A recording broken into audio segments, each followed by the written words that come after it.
Et salut à toutes et à tous. Aujourd'hui, on se retrouve du coup pour le premier BO des huitièmes de finale commenté sur des quarts de finale commentés sur cette chaîne. Donc l'épisode 7.1 en compagnie de Rominx, Bonjour à tous.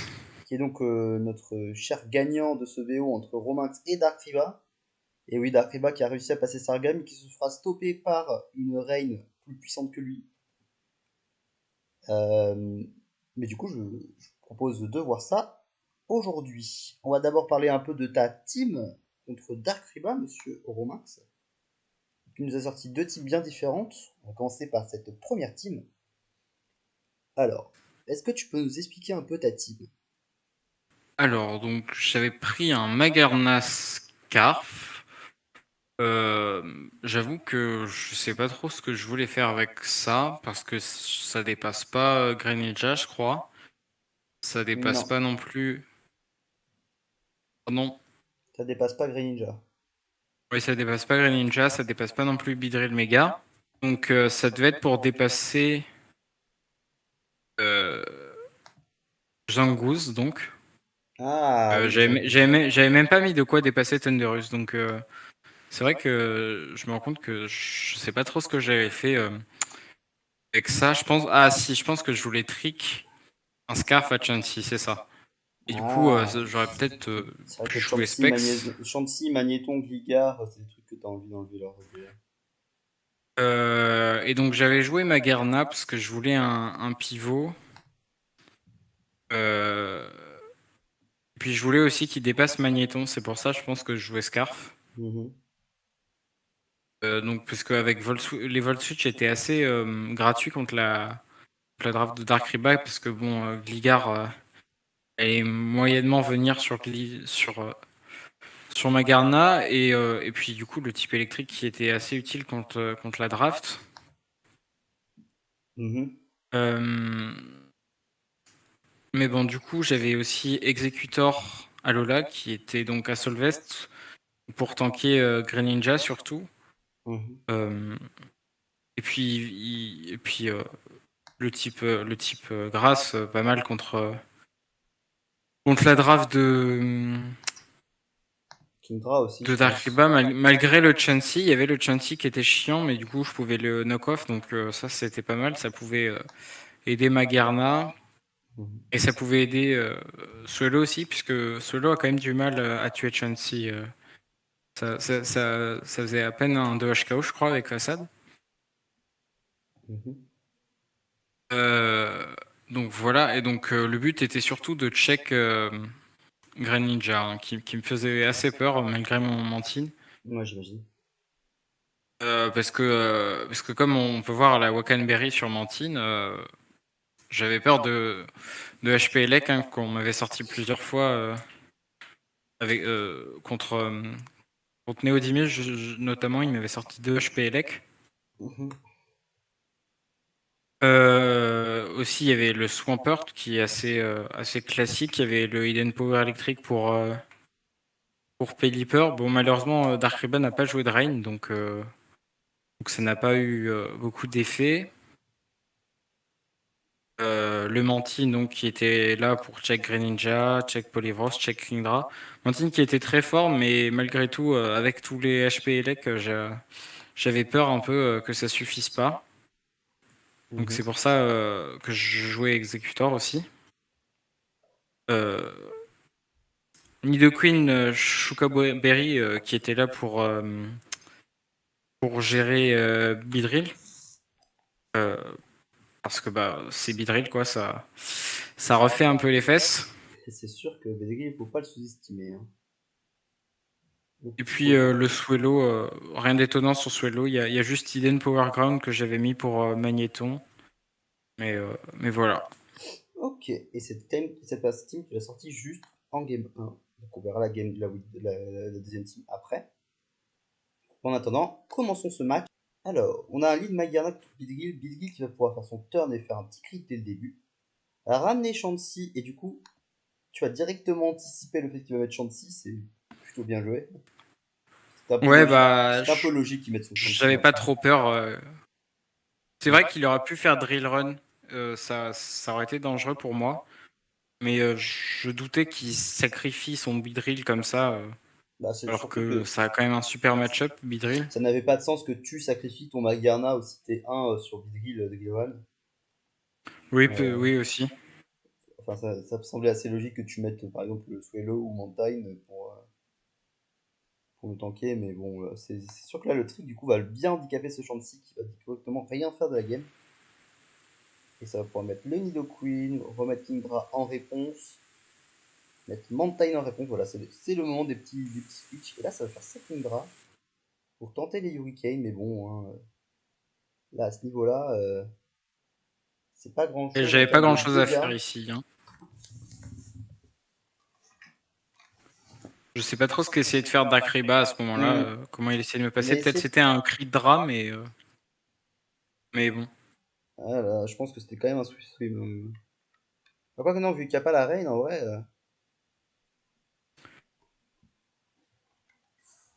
je doute que c'était un swim. Du coup, ça va pouvoir toujours aller chercher Ton. Et là, ça va faire un double en anticipant du coup l'exécuteur à Lola. Ce qui va être plutôt intéressant. Hop. Alors Et là, oups, le là, Grass je pense que Knot. c'était une erreur, surtout que j'avais encore mon exécuteur qui était full vie, qui pouvait venir. En plus, le Chansey était lock, donc j'étais assez tranquille.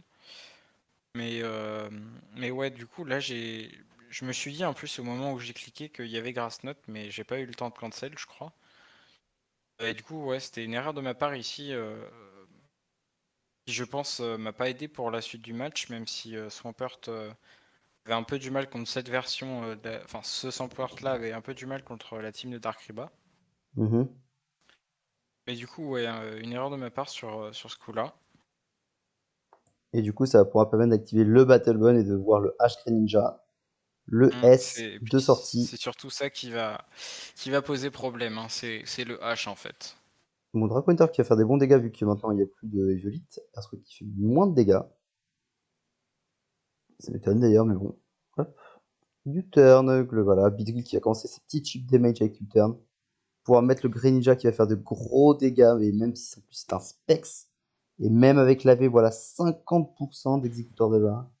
Ouais, petite erreur aussi peut-être de build, j'aurais peut-être dû jouer plus de SPDF, Oh là puisque là, le on a flinch vu du coup d'Arcos. Ouais, c'était Mantine pas. et Executor, ça n'a pas suffi les deux combinés, donc bon. Fleur canon qui va même pas tuer du coup le Chansey, mais qui va pouvoir me permettre de faire un petit vol switch pour placer un truc. Et ça va être le Et le Swellow. problème, c'est que Et voilà, il y a le derrière, Greninja qui peut revenir. là c'est fini. Greninja qui tape son kill. Greninja qui switch pour ne pas prendre le fleur canon. Le crit de fleur canon quand même. La drill run parce que c'était gratuit. Crit aussi d'ailleurs. Je sais pas si ça tuait Je pense, sans. je pense que ça tue sans, mais voilà, le Shuka Berry qui va permettre de faire Rock Slide et de one shot le Berry Mega. Mais Ça bon. c'est plutôt bien vu, mais derrière, pif, une première game rapide.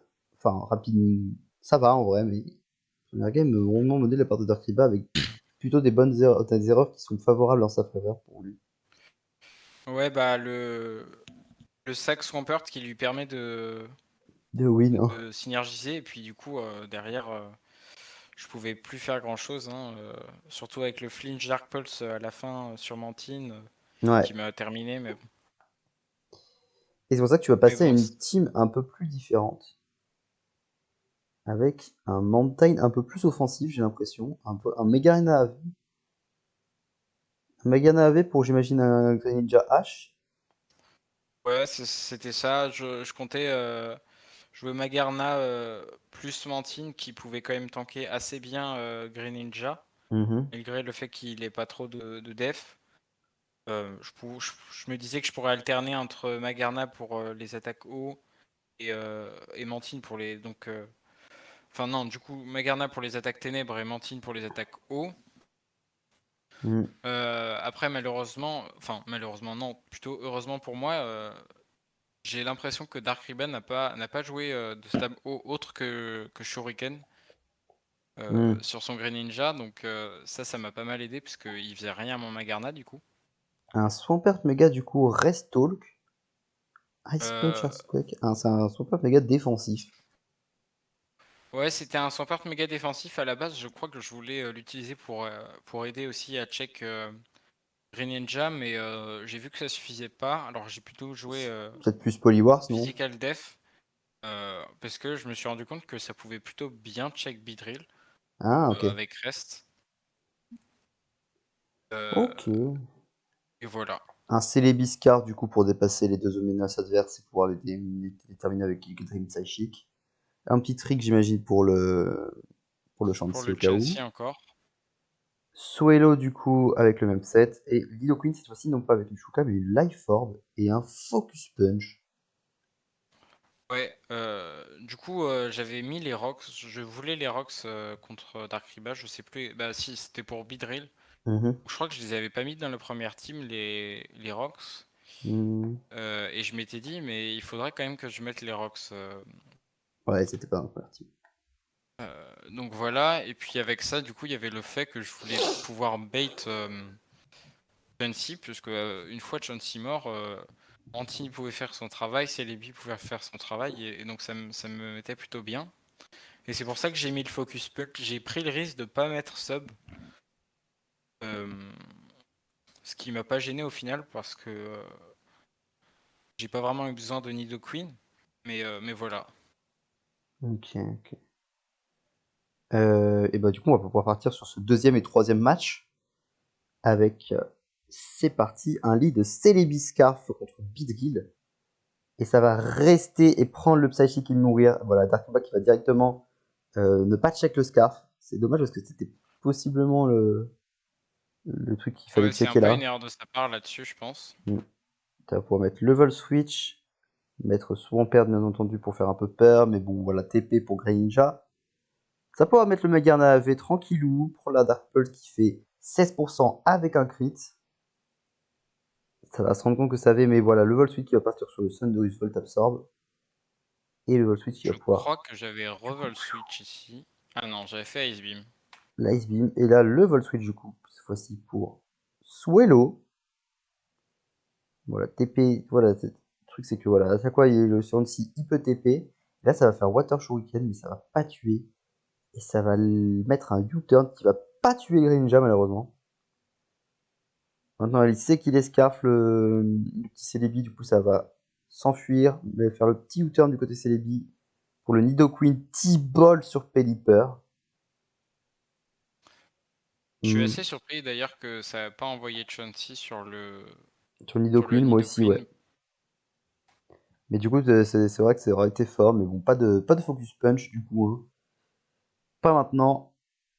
En tout cas, ça va pouvoir push du côté Mantine pour récupérer sa vie tandis que le Cinderace vient. Ça va double sur Kindra en anticipant justement un switch. Mettre le Swampert et le Hydro Pump qui va miss malheureusement pour Otakriba. Le deuxième qui va montrer que ça fait pas 37%, donc ça va. Il y avait juste à faire reste derrière. Le Green qui va pouvoir venir. Et là, ça va être Mantine qui va venir pour un 41%.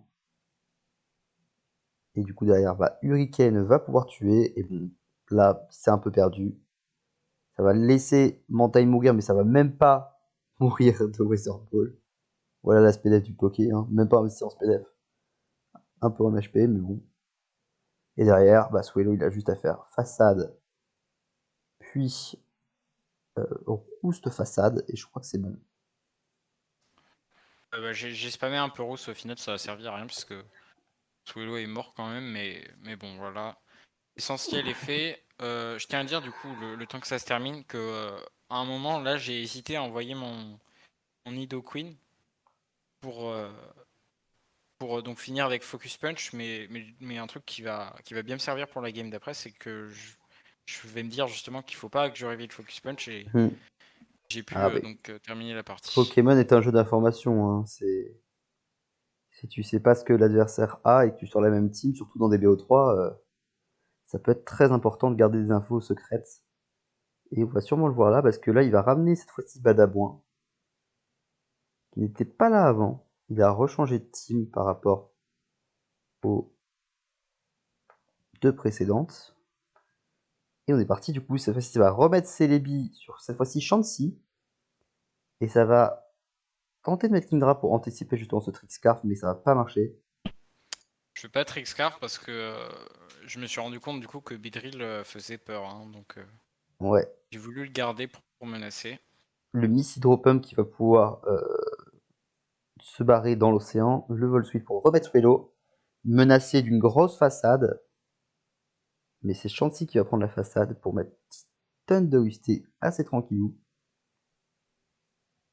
Ça Je vais va. avoir peur de Scarf là du coup. Pas anticipé du coup. Et ça anticipe la grasse note bien entendu. Le U-turn qui va pouvoir mettre Nido Queen. Et là le Sun de Russe il est un peu bloqué sur ses positions, il va falloir switcher. Ça met Chansey Et puis et cette fois-ci, bam, le Focus Punch. le Focus Punch qui passe, ça c'est beau, hein, on voit ça très peu souvent. Et hop, ça va pouvoir faire que no que off. Derrière, ça pose CSR, l'Adrilon qui va pouvoir terminer le Nidoqueen, mais qui a fait son taf. Ça va. Est-ce que ça va anticiper à faire Energy Ball? Non, ça va faire U-turn, mais c'était la meilleure option de toute façon. Swellow qui va pouvoir venir. Water Shuriken qui, on ne sait, ne tue pas Swellow. Du coup, façade qui va partir. Beedrill Mega qui va pouvoir revenir sur ce meurtre de Greninja qui va pouvoir justement faire son petit U-turn sur son père qui fait d'énormes dégâts. Et ça va mettre Badabouin justement. Badabouin qui va pouvoir turn, bah voilà, un turn crit. Remettre Beedrill Mega qui va pouvoir prendre encore une fois de plus les rocks. Et Drillrun sur Magana qui va pas mourir et le Ice Beam qui va faire des bons petits dégâts. Malheureusement, je crois que le deuxième Drillrun tue, donc il est obligé de switcher notre Rominx et partir sur Swampert. Le petit U-turn qui ne va pas tuer Swampert parce qu'il est méga cette fois-ci, il gagne de la défense en méga évoluant. Ice Punch pour prévoir justement ce Soki. Et puis parce qu'il n'y a plus rien qui tank Ice Punch en fait. Ouais, ça touchait Thunderous, donc c'était utile pour tout. Hein. Ouais, même Kidra, il prenait pas tant, il prenait pas, enfin, il prenait quand même pas mal, je pense. Et Ouais, derrière, sûrement. Scarf Psychic. Ça va mettre Mantine pour, bien entendu, sacrifier sur un Thunder, mettre le Swellow. Swellow qui dépasse. On rappelle que ce truc a une vitesse de 383. C'est oublié souvent que ce Pokémon est très très rapide, plus que Sun de UT qui passe à 331. Voilà, et c'est les Carrière qui va pouvoir terminer avec son Scarf Psychic, c'est qui finit le match du coup sur un 2-1 en faveur de Rominx. Donc bah GG du coup. Merci, ouais. Pour ces quarts de finale. Avec du coup une confirmation de cette première place en poule. Hein. Ouais, bah, assez content de ce BO3. On a bien vu du coup la différence entre les deux teams. Je pense que la deuxième était clairement meilleure. Mhm. Et puis ouais, donc ça fait plaisir toujours de voir que ça gagne. Hein. Bah ouais, et on espère que ça va continuer hein, pour ces demi-finales. Ouais, bah ouais, c'est ça. Zara en finale que j'avais aidé un peu sur Mm. contre Crow et KT. Même s'il s'est quand même pas mal débrouillé sans moi. Il Le fait maître, assez peur hein, quand même. le maître Zara, contre l'élève. il a gagné pas mal de BO3 de justesse, mais Et parce que du coup, le deuxième demi-finaliste en face de Romain, ce sera Zara Sensei qui a triomphé de Crow. Tandis que de l'autre côté de. Bah, je vais pouvoir vous montrer ça du coup. Voilà, Zara Sensei qui a triomphé de Crowlight. De Crow justement. J'ai réussi mon BO3 contre Dark Sasurat sur une chance pas permise. Vous verrez ça de toute façon. Et ensuite, on a bien entendu Strike Drago qui a remporté son duel haut la main contre Amphi pour le coup. Sur un BO3 très passionnant aussi. Donc on aura des demi-finales, Zara Sensei, Romax et Volgan, Strike Drago. Mais avant de voir ça, bien entendu, vous aurez les 3 autres vidéos des quarts de finale. J'espère qu'au moins que cette vidéo vous aura plu. Merci Romax d'être passé du coup. Bah, de rien, c'était un plaisir. Peut-être du coup à la prochaine pour cette analyse de BO de quart de finale, enfin de demi-finale. Ouais, j'espère, hein. Et puis peut-être en finale, hein. Peut-être rendez-vous en On finale. verra. On verra bien. En Rendez-vous en finale. attendant, c'était Molgan pour les Poké Pairings. Je vous dis tchuss!